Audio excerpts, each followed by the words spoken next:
Hello everyone, अभी vision में आप सभी का स्वागत है। आज हम सभी यूजीसी नेट एग्ज़ाम जो कि नवंबर 2021 में हुई थी, पॉलिटिकल साइंस के फर्स्ट शिफ्ट के रिमेनिंग क्वेश्चंस को आप सभी के समक्ष ऑफिशियल आंसर की के साथ डिस्कस करूंगा और इन क्वेश्चंस का राइट आंसर बताऊंगा। तो वीडियो को पूरा देखें और यदि आप चैनल पर नए हैं तो चैनल को सब्सक्राइब कर लें ताकि पॉलिटिकल साइंस की अपकमिंग वीडियो की नोटिफिकेशंस आपको मिलती रहे। तो चलिए वीडियो को स्टार्ट करते हैं। इस शिफ्ट की जो फर्स्ट 25 क्वेश्चंस है वो मैंने पिछली वीडियो में करा दिया है। यदि आप उस वीडियो को अभी तक नहीं देखे हैं तो डिस्क्रिप्शन बॉक्स में लिंक मिल जाएगी, वहाँ से जाके आप वीडियो को देख सकते हैं, या चैनल के प्लेलिस्ट में चले जाइए, वहाँ से भी आप वीडियो को देख सकते हैं। चलिए वीडियो को स्टार्ट करते हैं। 26 क्वेश्चन है, who amongst the following stated that life is a perpetual and restless desire for power after power that ceases only in death. यानी यह किसका कथन है कि जीवन एक शक्ति के बाद दूसरी शक्ति पाते रहने की सतत एवं बेचैन इच्छा है जिसका अंत मृत्यु के साथ ही होता है। तो फ्रेंड्स, ये जो कथन है वो हॉब्स जी का है। क्यों? क्योंकि हॉब्स एक ऐसे चिंतक हैं, एक ऐसे पॉलिटिकल थिंकर हैं जिन्हें कहा जाता है कि हॉब्स और भय दोनों एक साथ पैदा हुए हैं। ओके, तो इसीलिए ये इनका स्टेटमेंट है। उन्होंने कहा है कि जीवन एक शक्ति के बाद दूसरी शक्ति पाते रहने की सतत एवं बेचैन इच्छा है जिसका अंत मृत्यु के साथ ही होता है।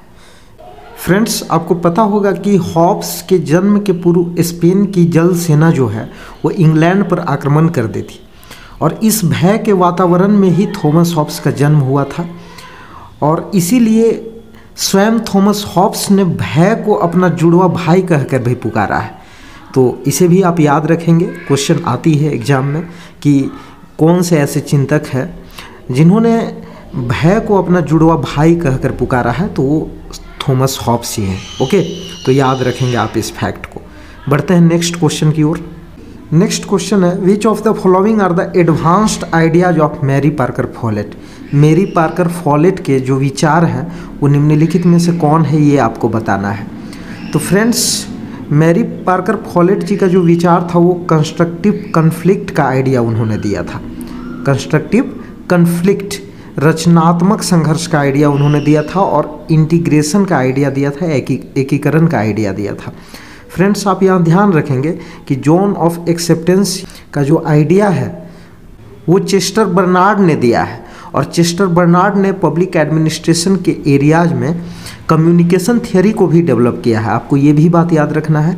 और फंक्शनल फोरमैनशिप का जो आइडिया है वो फ्रेडरिक विंस्लो टेलर जी ने दिया है। तो यहाँ पर मैरी पार्कर फॉलेट जी का आइडिया आपको पूछा गया है, तो बी और डी। तो इस क्वेश्चन का करेक्ट आंसर हो जाएगा ऑप्शन नंबर 3, यानी बी और डी इस क्वेश्चन का करेक्ट आंसर हो जाएगा।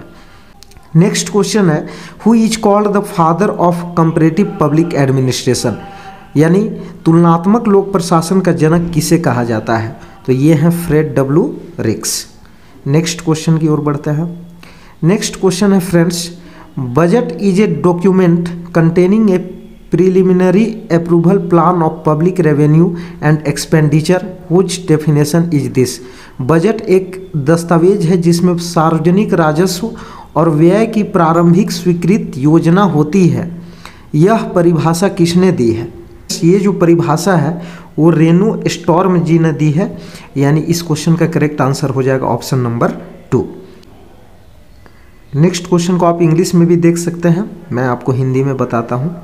निम्नलिखित में से कौन लोकसभा का जो है वो एक्सक्लूसिव पावर है, ये क्वेश्चन पूछा गया है। एक्सक्लूसिव पावर का मतलब होता है कि अनन्य अधिकार, यानी ऐसा अधिकार जो किसी दूसरे को प्राप्त नहीं है, यानी राज्यसभा को प्राप्त नहीं है। फ्रेंड्स, एक्सक्लूसिव पावर को एकमेव अधिकार या अनन्य अधिकार के नाम से जाना जाता है, ये भी आप ध्यान में रखेंगे। तो लोकसभा के जो एक्सक्लूसिव पावर है वो 2 हैं। एक तो धन विधेयक का प्रस्तुतिकरण, कि धन विधेयक को वो प्रस्तुत करता है, ये इसका एक्सक्लूसिव पावर है। और दूसरा, मंत्रिपरिषद के विरुद्ध अविश्वास प्रस्ताव पारित करना, यानी नो कॉन्फिडेंस मोशन को पारित करना जो है, ये इसका अनन्य अधिकार है, एक्सक्लूसिव पावर है। तो इसका करेक्ट आंसर हो जाएगा A and C only, option number 2 इस क्वेश्चन का करेक्ट आंसर हो जाएगा। देखते हैं नेक्स्ट क्वेश्चन क्या है। नेक्स्ट क्वेश्चन श्री अरबिंदो जी से रिलेटेड है। मैं इस क्वेश्चन को आपको हिंदी में बताता हूं। श्री अरबिंदो राष्ट्रवाद को किस रूप में मानते हैं? आध्यात्मिक राष्ट्रवाद राष्ट्रवाद की पाश्चात्य जनधारणा से भिन्न है। जी बिल्कुल सही बात है। उन्होंने ये कहा था कि आध्यात्मिक राष्ट्रवाद राष्ट्रवाद की जो पाश्चात्य जनधारणा है उससे भिन्न है। अव्ययी के रूप में राष्ट्र, अव्ययी का मतलब है कि राष्ट्र को वो एक ऑर्गेनिज्म के रूप में देखता है फ्रेंड्स। धार्मिक लालसा और नैतिक दृष्टिकोण के रूप में राष्ट्रवाद, बिल्कुल नैतिकता का वो बात किए हैं। भौगोलिक इकाई के रूप में राष्ट्र, इसकी बात श्री अरबिंदो नहीं करते हैं। तो इसका करेक्ट आंसर हो जाएगा ऑप्शन नंबर 1 यानी ए, बी और सी ओनली। ओके, देखते हैं नेक्स्ट क्वेश्चन क्या है। नेक्स्ट क्वेश्चन है friends, which one of the following is not the core issue related to the new realist theory of international relations, यानी निम्नलिखित में से कौन अंतर्राष्ट्रीय संबंध के नव यथार्थवादी सिद्धांत से संबंधित केंद्रीय विषय नहीं है, नहीं पर फोकस करना है। Actors react in an anarchical environment, जी बिल्कुल सही बात है। अराजक परिवेश में प्रतिक्रिया करते हैं, जो भी करता है एक्टर्स है। Distrust and fear among actors creates problem of security dilemma, जी न्यू रियलिस्ट थ्योरी जो है वो सिक्योरिटी डिलेमा यानी सुरक्षा दुविधा की बात करता है। ओके, तो ये बिल्कुल न्यू रियलिस्ट थ्योरी का स्टेटमेंट है। थर्ड बोलता है कि राज्य सतत एकाधिकार पूंजीवाद यानी monopoly capitalism, my dear monopoly capitalism का जो बात है वो डिपेंडेंसी थ्योरी करता है। डिपेंडेंसी थ्योरी मोनोपोली कैपिटलिज्म का बात करता है, न्यू रियलिस्ट थ्योरी नहीं करता है। नेक्स्ट है structure is a major determinant of actors behaviour, कर्ता के व्यवहार का मुख्य निर्धारक संरचना है। तो न्यू रियलिस्ट थ्योरी का इसमें कौन सा केंद्रीय विषय नहीं है? तो इसका स्टेटमेंट थर्ड हो जाएगा, क्योंकि मोनोपोली कैपिटलिज्म का बात डिपेंडेंसी थ्योरी करता है। देखते हैं नेक्स्ट क्वेश्चन क्या है। नेक्स्ट क्वेश्चन है friends, what are the central beliefs of conservatism, यानी रूढ़िवाद जिसे हम अनुदारवाद के नाम से जानते हैं, उसका सेंट्रल बिलीफ्स क्या है? सेंट्रल बिलीफ्स का मतलब मूल विश्वास क्या है? तो फ्रेंड्स ये बहुत इजी क्वेश्चन है। ये ट्रेडिशन पर बल देता है, हिरार्की एंड ऑथोरिटी पर बल देता है, सोशल डार्विनिज्म, सोशल लिबरलिज्म दूसरा चीज़ है। ओके, तो फ्रेंड्स इस क्वेश्चन का करेक्ट आंसर हो जाएगा ए एंड बी ओनली, यानी ऑप्शन फर्स्ट इस क्वेश्चन का करेक्ट आंसर हो जाएगा। देखते हैं नेक्स्ट क्वेश्चन क्या है। नेक्स्ट क्वेश्चन है friends, which of the following does not characterise electoral politics in India today, निम्नलिखित में से भारत में अभी के चुनावी राजनीति का अभिलक्षण कौन नहीं है? नहीं पर आपको फोकस करना है माय डियर। कोलिशन फॉर्मेशन, गठबंधन निर्माण अभी के राजनीति का ये विशेषता है। Increase in the scope of electoral choices of voters, मतदाताओं के चुनावी पसंद के प्रसार में वृद्धि, बिल्कुल सही बात है। मल्टी पार्टी सिस्टम अभी भी है, आज के इलेक्ट्रल पॉलिटिक्स की ये एक विशेषता है। Stabilisation of the Congress dominance system, जी नहीं, कांग्रेस का जो प्रभुत्व वाली व्यवस्था है उसका स्टेबलाइजेशन नहीं है फ्रेंड्स, ये ख़त्म हो चुका है। ओके, तो इसका करेक्ट आंसर हो जाएगा, पूछ रहा है कौन नहीं है, तो ऑप्शन नंबर 4 इस क्वेश्चन का करेक्ट आंसर हो जाएगा। देखते हैं नेक्स्ट क्वेश्चन क्या है। नेक्स्ट क्वेश्चन आपका इंटरनेशनल पॉलिटिक्स से पूछा गया है कि who among the following dependency theorist added the concept of semi periphery, यानी अर्ध परिधि की संकल्पना को कौन जोड़ा है निर्भरता सिद्धांत में? ओके, तो इस क्वेश्चन का करेक्ट आंसर हो जाएगा इमैनुअल वॉलरस्टीन जी ने अर्ध परिधि का सिद्धांत दिया था। आपको ध्यान में रखना है कि निर्भरता सिद्धांत में सिर्फ कोर और पेरिफेरी की बात की गई थी, लेकिन जब वर्ल्ड सिस्टम थ्योरी आई थी, वर्ल्ड सिस्टम थ्योरी जो कि इमैनुअल वॉलरस्टीन के द्वारा गिवन है, तो उन्होंने सेमी पेरिफेरी के कंसेप्ट को दिया था। ओके, बढ़ते हैं नेक्स्ट क्वेश्चन की ओर। नेक्स्ट क्वेश्चन है friends, which of the following are wage development and infrastructure development programmes, infrastructure development programmes, यानी निम्नलिखित में से कौन मजदूरी वृद्धि और अवसंरचना विकास के कार्यक्रम हैं? तो फ्रेंड्स इनमें से आप देख लीजिए, crash scheme of rural employment, national rural employment guarantee programme, rural landless employment guarantee programme, ये जो 3 हैं वो इंफ्रास्ट्रक्चरल डेवलपमेंट प्रोग्राम का हिस्सा है। चेंजेज इन एग्रोनॉमिक प्रैक्टिसेस, ये जो है ये ऑप्शन इनकरेक्ट है। तो ABC इसका आंसर हो जाएगा, ABC यानी ऑप्शन 3 जो है इस क्वेश्चन का करेक्ट आंसर हो जाएगा। देखते हैं नेक्स्ट क्वेश्चन क्या है। नेक्स्ट क्वेश्चन है, which of the following are the issues of debate in electoral politics, मतलब कि चुनावी राजनीति में वाद विवाद का विषय है, आपको ये बताना है। तो फ्रेंड्स, इलेक्ट्रॉनिक वोटिंग मशीन यानी EVM, ये वाद विवाद का विषय है। वन नेशन वन इलेक्शन, ये भी वाद विवाद का विषय बना हुआ है। Introduction of the 2 children norm for eligibility to contest local election, ये भी वाद विवाद का विषय है। लेकिन सिंगल मेंबर इलेक्शन कमीशन, ये जो है वाद विवाद का विषय नहीं है। यानी इस क्वेश्चन का करेक्ट आंसर हो जाएगा ABD।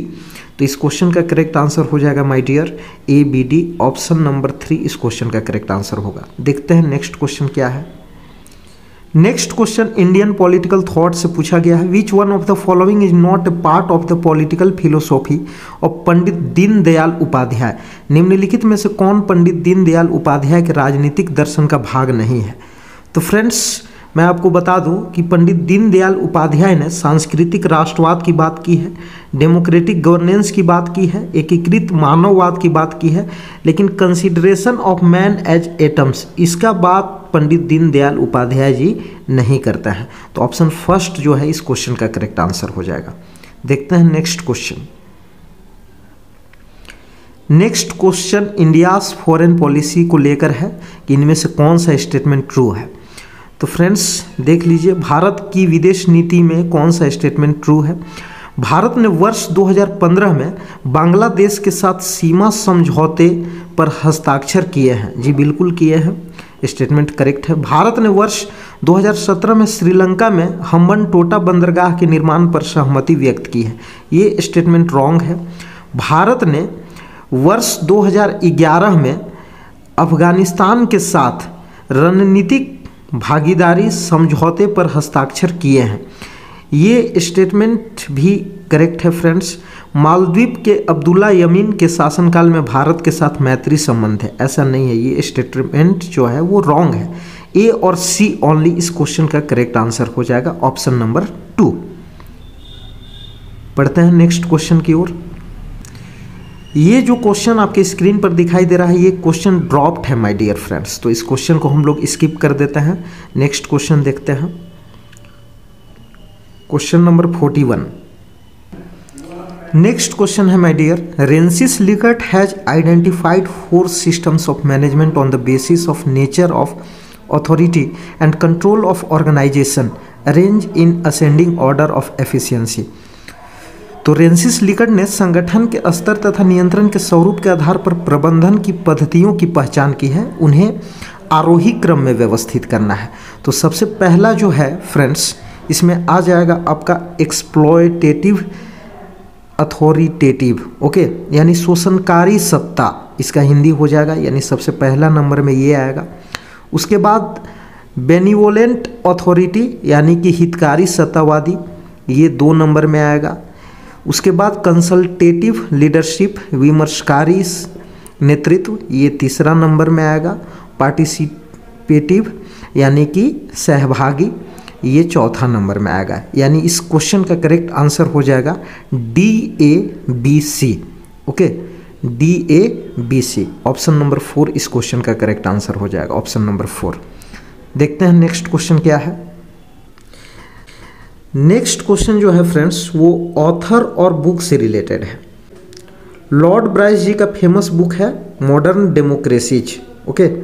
ग्राहम वालाज का फेमस बुक है human nature in politics 1908। Gabriel Almond का फेमस बुक है my dear comparative politics a developmental approach.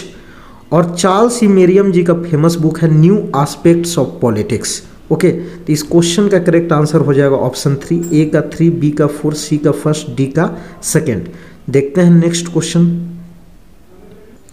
Next question बहुत इजी है my dear. Name the boundary line between India and China. Bharat और चीन के मध्य की सीमा रेखा का नाम बताना था आपको, तो इसका करेक्ट आंसर हो जाएगा मैकमोहन लाइन। ओके,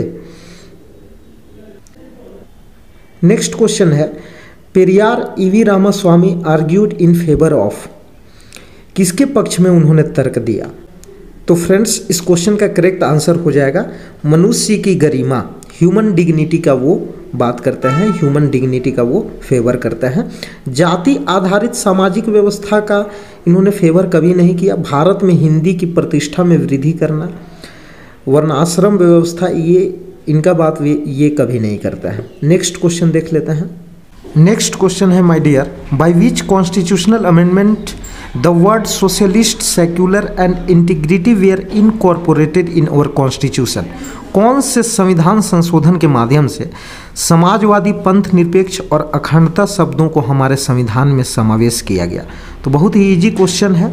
इस क्वेश्चन का करेक्ट आंसर हो जाएगा 42nd अमेंडमेंट एक्ट 1976। इसके अंतर्गत जो है वो भारतीय संविधान की प्रस्तावना में इन 3 शब्दों को समावेश किया गया था, ध्यान में रखेंगे। नेक्स्ट क्वेश्चन है my dear, which one of the following theories is not related to Marx. Marx से कौन सा थियरी रिलेटेड नहीं है? ओके, तो डिक्टेटरशिप ऑफ द प्रोलिटेरिएट, ये तो बहुत ही फेमस थियरी है इनके द्वारा जो गिवन है, सर्वहारा वर्ग की तानाशाही। Origin of the Family, Private Property and the state, ये इनकी थियरी नहीं है माय डियर। ये इनके जो फ्रेंड थे फ्रेडरिक एंगल्स, इनके द्वारा ये जो थियरी है वो दी गई थी। फ्रेडरिक एंगल्स जी के द्वारा ये बुक भी पब्लिश हुआ है, Origin of the Family, Private Property and the State. Theory of एलाइनलिज्म, अलगाववाद का सिद्धांत ये दिया है उन्होंने। थियरी ऑफ सरप्लस वैल्यू, अतिरिक्त मूल्य का सिद्धांत भी दिया है। तो फ्रेंड्स ऑप्शन नंबर 2 इस क्वेश्चन का करेक्ट आंसर हो जाएगा। ओके, ऑप्शन नंबर 2 इस क्वेश्चन का करेक्ट आंसर हो जाएगा, जबकि यूजीसी नेट ने इस क्वेश्चन का आंसर ऑप्शन नंबर 3 दिया है जो कि गलत है। ओके, थियरी ऑफ एलाइनलिज्म यानी अलगाववाद का सिद्धांत जो है ये मार्क्स के द्वारा गिवन है। नेक्स्ट क्वेश्चन है, 2 लिस्ट दिए हुए हैं, इन्हें आपको मैच करना है। तो फ्रेंड्स बहुत ही इजी है। डिसीजन मेकिंग से जुड़े हुए हैं हर्बर्ट साइमन, इकोलॉजिकल अप्रोच से Fredricks, new public administration Minnowbrook conference 1968, development administration से जो जुड़े हुए स्कॉलर है वो है एडवर्ड विडनर। ओके, तो इस क्वेश्चन का ए का 3 और बी का फर्स्ट, ए का 3 और बी का फर्स्ट, ऑप्शन 3 इस क्वेश्चन का करेक्ट आंसर हो जाएगा माय डियर। देखते हैं नेक्स्ट क्वेश्चन क्या है, लेकिन आप ध्यान में रखेंगे कि यूजीसी नेट इसका भी जो आंसर है वो ऑप्शन नंबर 4 बताया है जो कि गलत है। ओके, तो ध्यान में रखेंगे। नेक्स्ट क्वेश्चन है, गिवन बिलो आर 2 स्टेटमेंट्स, 2 कथन दिए गए हैं। कथन फर्स्ट कहता है कि शांति और सुरक्षा संबंधी मामलों पर संयुक्त राष्ट्र संघ के 5 अस्थायी सदस्यों सहित 2/3 सदस्यों के बहुमत से निर्णय लिया जाता है। बिल्कुल सही बात है। यूएन सुरक्षा परिषद पर्याप्त रूप में विश्व के सभी क्षेत्रों का प्रतिनिधित्व करता है, ये भी बिल्कुल करेक्ट है। तो इस क्वेश्चन का करेक्ट आंसर हो जाएगा ऑप्शन नंबर 2 यानी both statement first and statement second are true. देखते हैं नेक्स्ट क्वेश्चन। जो अवार्ड वगैरह हैं, जो कॉन्फ्रेंस है, कमीशन है, इन्हें क्रोनोलॉजिकल ऑर्डर में आपको लगाना है। ओके, तो देखते हैं। सबसे पहले हम लोग देखते हैं गांधी इरविन पैक्ट कब हुआ था? 5 मार्च 1931 को। ओके, 5 मार्च 1931 को गांधी इरविन पैक्ट हुआ था। फर्स्ट राउंड टेबल कॉन्फ्रेंस हुआ था नवंबर 1930 से लेकर 1931 के बीच। नवंबर 1930 से लेकर जनवरी 1931 के बीच फर्स्ट राउंड टेबल कॉन्फ्रेंस हुआ था। साइमन कमीशन इस्टेब्लिश किया गया था सर जॉन साइमन की अध्यक्षता में नवंबर 1927 को।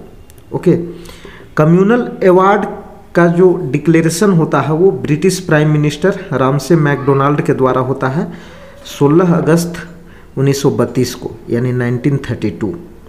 तो इसका करेक्ट सीक्वेंस क्या हो जाएगा? सबसे पहले बी आएगा, उसके बाद सी आएगा, उसके बाद डी, उसके बाद ए। तो BCDA इसका करेक्ट सीक्वेंस होगा। तो माय डियर, इस क्वेश्चन का करेक्ट आंसर हो जाएगा ऑप्शन नंबर 2 BCDA। ओके, लेकिन यूजीसी नेट ने इसका आंसर ऑप्शन 4 को प्रोवाइड किया है, जो कि मेरे अकॉर्डिंग रॉन्ग है। तो फ्रेंड्स, आज इस वीडियो के अंतर्गत हम सभी 25 क्वेश्चंस को ही करेंगे। नेक्स्ट 2 वीडियो में हम लोग 50 क्वेश्चंस को कवर कर लेंगे, क्योंकि यदि सभी क्वेश्चंस को कवर करेंगे तो वीडियो बहुत ही लंबी हो जाएगी। ओके, तो माय डियर फ्रेंड्स, आज के लिए इतना ही। यदि आपको वीडियो अच्छी लगी होगी तो इस वीडियो को अधिक से अधिक लाइक करें, कमेंट करें, और यदि आप चैनल पर नए हैं तो चैनल को सब्सक्राइब कर लीजिए, क्योंकि मैं अपने चैनल में इसी प्रकार की इंपॉर्टेंट वीडियो लाते रहता हूं, जो कि आपके लिए बेनिफिशियल साबित होती है। ओके, तो आज के इस वीडियो को देखने के लिए आपको बहुत बहुत धन्यवाद।